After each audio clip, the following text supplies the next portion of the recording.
Thank you. So does everybody know what RB Canada is? What do they stand for? So that's Reckitt Benckiser. So we have brands like Lysol and Durex and Finish. So it's a CPG company. So every time I say I'm the marketing director at RB Canada, people are like, what's RB Canada? Like, Reckitt Benckiser. So today we're going to be talking about data. So let's not be scared of data. It is everywhere and anywhere. So I'm going to tell you a story about my 7-year-old daughter first. We have a Google Home in our kitchen, and what she and my 3-year-old second daughter do, first thing in the morning on weekends, they run downstairs, they wake up, and they want to tell Google to play their favorite song. So it's usually a battle between Baby Shark or Feel the Magic in the Air. So we're usually trying to battle it out in the morning. And so think about that, and think about the way our children consume data, and they consume content, and the data that content basically brings to the forefront. And let's not be so afraid of it. Let's think about it from the lens of it's going to continue to grow. And if it's going to continue to grow, let's use it effectively, but also be understanding of its power. Which takes me to my next slide, and it's really about your consumer and what your consumer wants you to understand, and how you as a brand needs to be focused on your consumer journey. So this is a whole bunch of mouthful of words, but essentially in a nutshell, everything we do from a brand perspective in digital needs to be rooted in what your consumer feels, engages with, and interacts with in the digital space. And that can be anything from social media to content they consume on YouTube to any emails they're sending, WhatsApp messages. Your content and your consumer does not live in one space anymore. It's not a desktop consumer. You go from your Google Home to listening to music, to your tablet, to your mobile device, which is like your first point of contact when you start a day and when you end a day. And so thinking about your consumer should never be limited to thinking about it in that one desktop mindset. Like, think about it. What's their holistic digital ecosystem journey, and how are we as brands living in that journey and participating and delivering content that's meaningful in various life stages and moments in their day? And that takes me to search and web development. Whoa. So basically, search engines are data pools. They allow us to capture and understand data. Now, why do we care? Has anyone ever gone to the Google Trends website and just wanted to search what's the latest thing happening? What are people searching for? What are Canadians looking for on a day-to-day basis? It can spike up and down based on, are the Raptors playing tonight versus is it a Blue Jays night? What's happening in the news? What's the political framework like? So Google basically allows us to understand our consumer's mindset, allows us to navigate that mindset to tell stories, to tell content. And I know we talked a lot about storytelling, and I'm going to continue to talk about storytelling because storytelling is an essential component of the delivery that we do to our consumer of the content. It allows us as brands to navigate that consumer journey in meaningful messaging. So you're gonna love this. This is one of my favorite slides, and mostly because this shows some really cool stats. And I'm gonna read it out to you, because they're really fun stats. So, an internet minute, 60 seconds in the global sphere. In 2019, 1 million people logged into Facebook. 18.1 million texts were sent. 4.5 million videos were viewed. There were 390,000 apps downloaded between Apple app and the Google App Store. Like, can you imagine the type of content that people are consuming with that? 347,000 Instagram feeds. People tweeted 87,000 times. There was 1.4 million Tinder swipes. Come on, guys.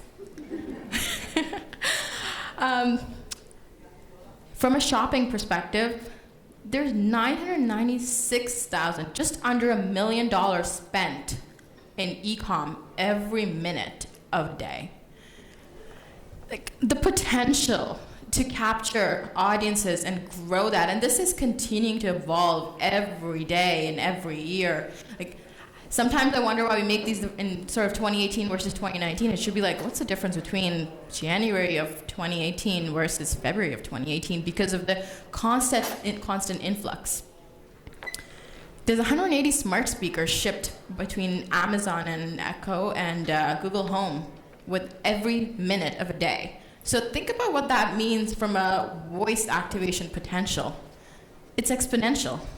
It's going to continue to grow, and brands need to understand the value of growing with where the consumer is. One of the biggest hurdles I find with businesses and clients is that they don't understand that your consumer is evolving. We need to take a step away from projecting our brands and thinking about our consumers first. Everything we do should start at the consumer, should end at the consumer. Yes, your brands play in the middle, but it's about the story you tell and the value you bring. So why do we care about all this data? There's so much data out there. It helps us understand why technology is important. It helps us understand what consumers are thinking, what they're doing on a day-to-day basis, what does their ecosystem look like?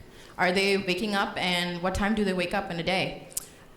How many people have the Palmerex app on their phone? So does everyone know what Palmerex is? The Weather Network. Now, how many people have the Weather Network app on their phone? I'm pretty sure every mobile device has the Weather Network app on their phone. Do you know how much data the Palmerex network has? Palmerex is the owners of the Weather Network. And because we constantly open our phone, we check the weather, they're usually on the back end of our phone, the Weather Network app is always running. And if your app is always running, they know what you're doing in a day. They know what you're scrolling through, they know what apps you're opening, what kind of content you're engaging with, what are you searching for, what are you reading, what articles make sense to you. They know everything about you. That's a little scary. No, that's a little scary. It helps us make informed decisions because it means that we as brand marketeers can define what is valuable to us from a consumer instead of taking content and just putting it out in the open space and say, hey, maybe it'll resonate with an audience. We get to define who that audience is and how we speak to them. We almost never hear about data and what it actually does, how it's represented and how it's shared and accessed. It's important to understand what data is, and I will test you guys after. But there are three types of data. I'm hoping this is not a surprise, but first-party data, second-party data, and third-party data. It's easy to remember, all the parties you can have. So, what is first-party data? It's your data. As a brand, as a marketeer, it's the data you own. It's your website. It's the CRM database you may have. It's the social media, the paid media, the mobile, everything that you could potentially own as a consumer, or from a brand perspective that your consumer has given you ownership of. What's second-party data? Facebook, Google, Amazon, these are all your second-party data providers. This is someone that basically has an arrangement with you to access data. So think about yourself and your activity time in Facebook. Remember that chart we saw and the amount of time we spend on Facebook? Or the amount of time we spend watching videos or buying something in the e-com space on Amazon? So think about that and think about the time a consumer engages with these platforms and the amount of data that they have access to. And how do we leverage it for our businesses? And then this is the last part, which is really open marketplace data. So this is your Palmerex data I mentioned earlier. That's where it comes in. This is your purchase data, demographic data, things like MasterCard. Do you know you can tap into MasterCard data to understand purchase behaviors? It's a very cool opportunity for brands who are looking to really push people down the lower funnel conversion model. And how is that data used? We tell stories. We use that data to tell stories, whether it's to go down our conversion funnel and talk to our consumers and make them have a purchase, whether it's From a search perspective, we're looking at getting our consumer to say, hey, I'm potentially interested in a product, or hey, I'm looking for a solution. Google is where people go to find solutions to their problems. They also go to YouTube, but technically that's Google. So Amazon is very quickly becoming another platform where people go not to search for a product, but to search potentially to solve a problem. I was buying a rabbit. We have a rabbit, yes. We have a bunny for our girls, and we wanted to know how to take care of the bunny. And we went to Amazon and said, bunny products. And it wasn't because we needed to understand what's out there. It's more to understand how to utilize what's out there. So I didn't know we needed bunny nail clippers. Did anyone know that? That was a learning experience for me. But that's what it is. It's a constant evolution. So brands who are not telling stories to connect to these platforms miss out on opportunities. And how do you tell those stories? You tell those stories through data. If I'm searching for bunny products, then you know I'm someone who is probably just acquired a rabbit or a pet of some sort. You know I need to learn maybe information to learn about the product. Maybe I need to find a product that helps me clean my carpet when I'm litter training the bunny. Yes, you can litter train a bunny. So there's a lot of opportunities there from a brand perspective to really share and tell stories and connect to your consumers in meaningful, valuable ways. And which takes us to really, really good stories. And good stories compel people to change.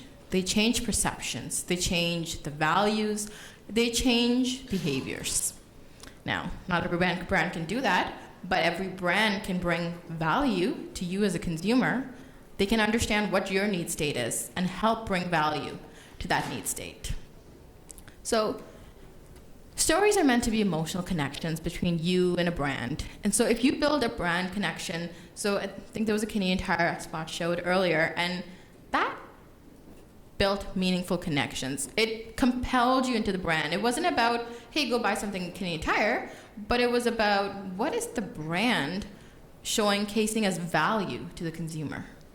What is it not just to the one singular consumer, but the broader consumer? What is that audience, and what is the value? Was it the value that they are part of the Special Olympics?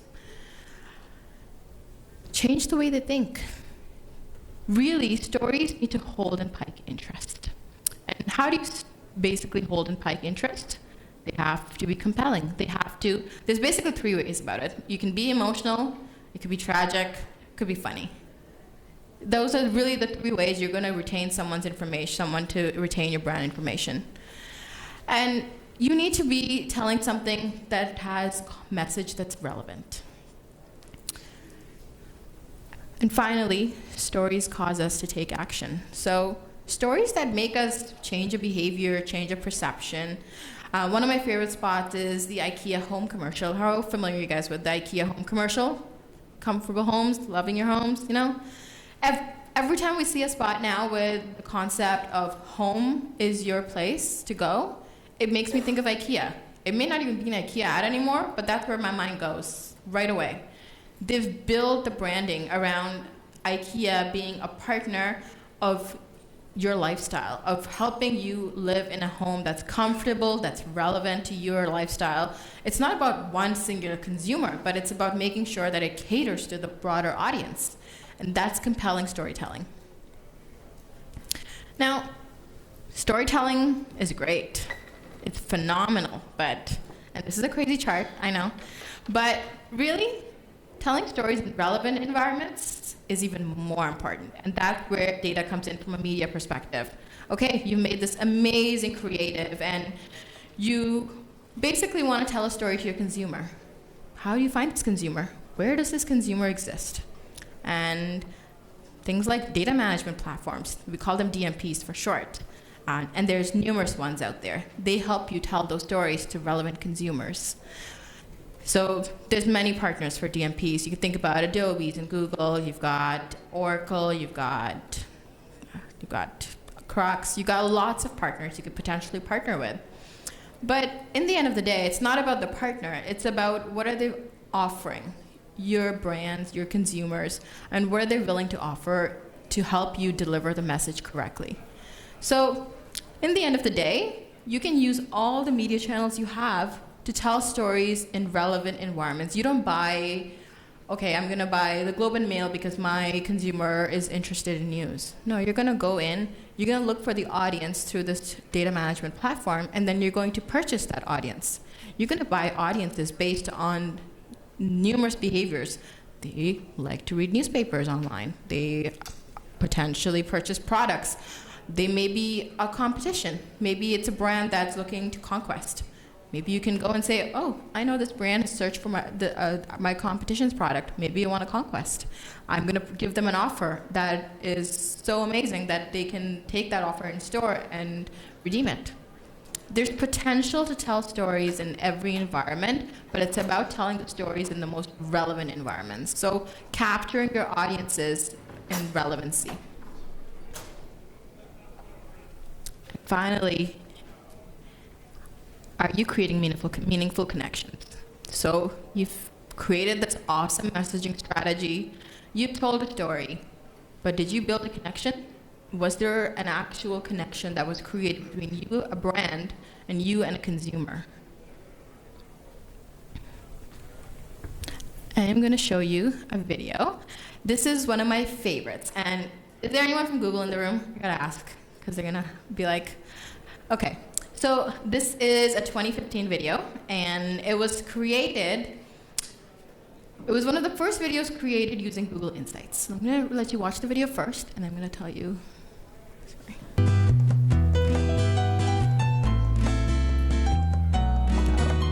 I played the wrong video, guys. I'm sorry. Clearly the wrong. Okay, we're going to jump. Okay, let's go here for a minute. Okay, it's not working. Okay, here we go. I was your classic busy mom. Get back here! Husband and I both worked. Babysitter bailed. 3 kids. Oh, careful. You know, busy. But it was the little things that really drove me to the edge. Laundry that piled up. Garbage not getting taken out. And apparently everyone in my family thought that light bulbs just changed themselves. Anyway, one day I was making BLTs for lunch when I said, Honey, can you change the light bulb? The next day I was making bacon for the salad, and I said, Can you set the table?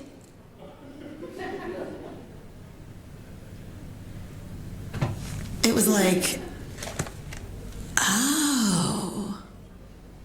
Change your life with bacon. Honey, could you mow the...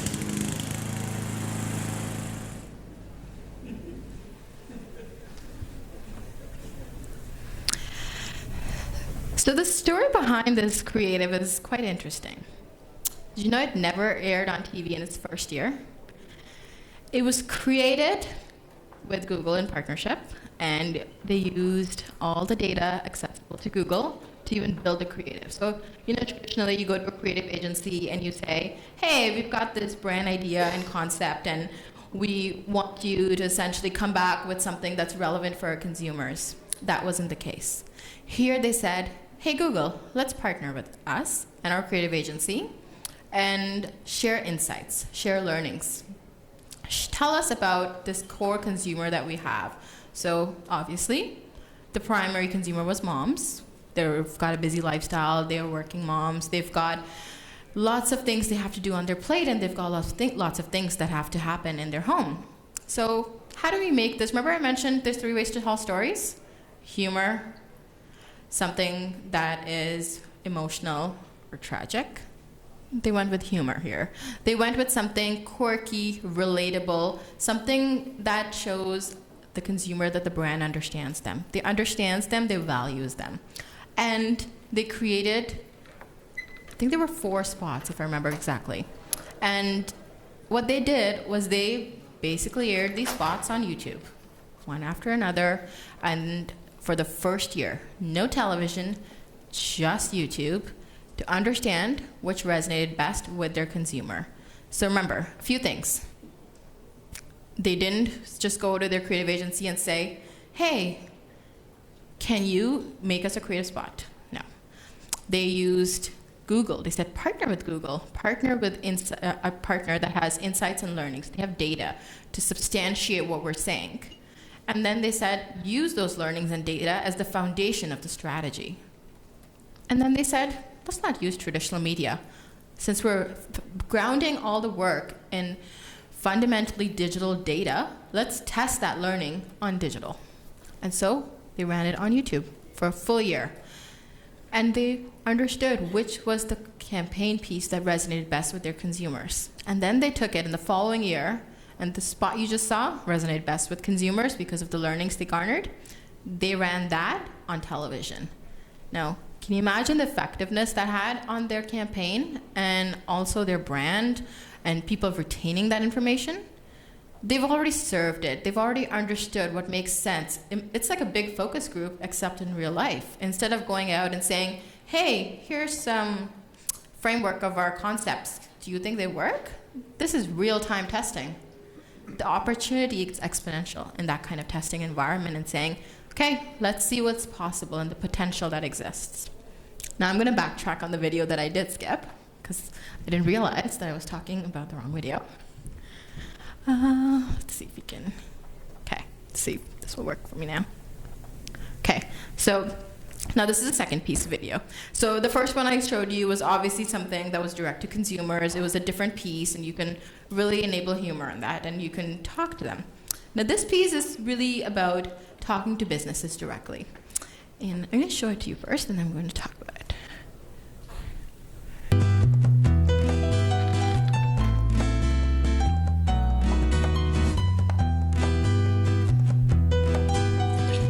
Wow, this is personalized service. Well, today you will be treated like a king. Oh, King Bruce. I could get used to that. This is Los Colibres. Tell me everything. Los Colibris is Mexican fine dining. The inspiration was my grandmother. She taught me how to cook Mexican cuisine. The fact that I have the opportunity to bring memories and experiences from my childhood, it means a lot to me. This sounds like a very personal endeavor for you. It is. I think we can take Los Colibres' personalization to cyberspace and help you get your customers to come back again and again. Nice. Cisco's Connected Mobile Experiences System, or CMX, combined with a user-friendly interface offered by Turnstile, you can actually send personalized messages to your customers by text or email or even on social media. Oh, wow. It's pretty cool. Using this technology, you can actually build on the connections that you make with your customers here in the restaurant. That's very important to us. With CMX and Turnstile, you can make Los Colibres feel like your customer's second home. All that sounds amazing, Bruce, but I have one more question for you. Okay, go. Are you hungry? You bet I am. I'll be right back.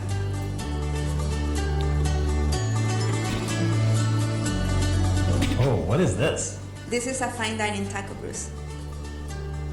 Oh, that is magic in my mouth. I would like to personally thank you. Thank you. I could definitely get used to being king. Can I come back tomorrow? It's only king for a day, Bruce. For more information, click here. So let me tell you a little story behind this. I was working with, so Cisco was one of my clients in my prior life before I went to RB. And they came to us and said, they're obviously a business-to-business client. They're not someone that's speaking directly to consumers. They're not trying to retain and get you to tell you a story in the first 5 seconds of a TV spot. They have more time because when they're speaking to the consumers, they're speaking to them, one, very targeted. You know you're speaking to smaller to mid-sized business owners who are decision makers. And two, you need to tell them a story, but you also need to educate them. So the product here and what we were supposed to do was really tell a story, but tell a story in a way that educated them and explained what the barriers were for their business. And one of the things that they came back to us with is that small to mid-sized business owners and insights, and they garnered from sort of LinkedIn and some of the data partners we work with, was they don't actually have the resources available within their small to mid-sized businesses to help them progress. And so they said, how can you tell a story? We don't want to tell a story in 30 seconds. It doesn't showcase our value of our product. And if you just tell the value of our product, we cannot then tell an actual story that really engages them to the relevancy in their environment, in their workplace, in their business needs. So we said, well, we don't need to. And we don't need to tell It's not always necessary to tell a story in 6-second bumpers on YouTube or 15-second spots or 30-second spots. Sometimes you can take 2 minutes if you're talking to the right audience, if you're targeting them correctly. So, which takes me back to the data point. How do you target people correctly? You target them by understanding who they are. You target them by understanding their need state, their mindset, by where do they work? Are they a decision maker? LinkedIn's an amazing tool. Has anyone had the opportunity to ever gone into LinkedIn's learning platform? They allow you the potential to understand the value of the data that LinkedIn hosts and offers. And with that learning and data, you can speak to businesses directly in a very targeted environment. Like sometimes if you're a business owner or a small business owner, maybe you've noticed you've got an in-mail spot that comes up, a sponsored in-mail that pops up. Most times it's probably relevant to what you've been searching for within your digital ecosystem. Not on LinkedIn, within your digital ecosystem. And how does LinkedIn know that information? It's because they're able to follow your journey in the digital ecosystem. And as brands and as marketeers, from when we're talking to businesses, it's important that we take advantage of tools that allow us to tell the complete consumer journey. Which takes me to, and we just watched this, we're not going to watch this again, measurement. It's essential to measure absolutely everything and anything. You shouldn't be running campaigns in the media space today without actually having benchmarks, measurement frameworks in place. And if you do, stop. Please stop. Stop and rethink your objectives. Rethink your objectives and define your goals. It's essential. And it doesn't mean that because you're running an awareness campaign and you want to talk about a television spot, and so because it's a television spot, it won't have an ROI or a goal. It's an awareness play, sure, but you can still measure it.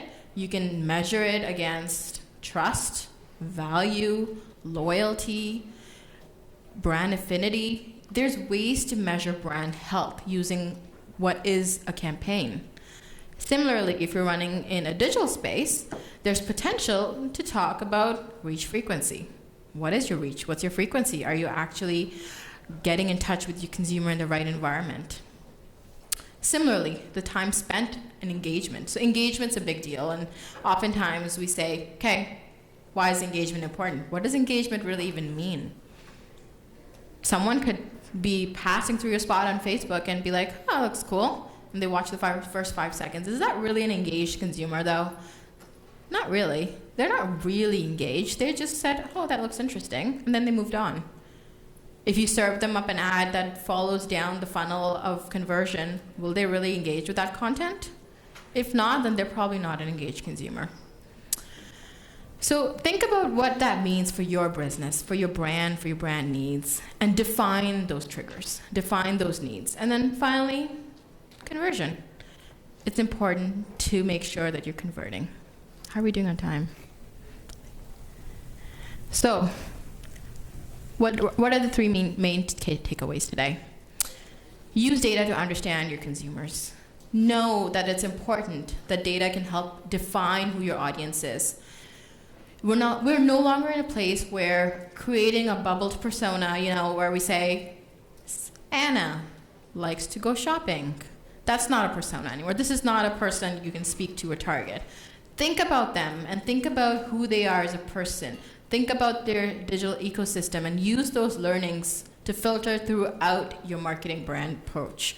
It's not about what they're doing and what is their function, but it's about using the data and tools available to really drive home the understanding your consumer and really provide them relevancy.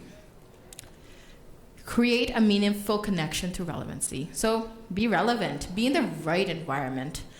If you're talking about a pharmaceutical brand, do you really think it makes sense to be talking, think about a brand that is a personal brand choice, and you want to be talking to that brand about, to your consumer that is very direct, a very one-on-one engagement. Do you want to be serving them an ad on a desktop versus a mobile phone? Like, Do you think they appreciate seeing an ad on a desktop where they're probably using a desktop in their work environment or their office setting?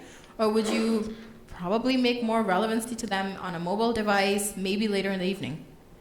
Think about that. Think about where their relevancy is. And finally, measure everything. So even if you think it's not measurable, there's probably a way to measure it. And if it's truly not measurable, then it probably doesn't have a relevancy. Not to your consumer and not to you as a brand. And thank you.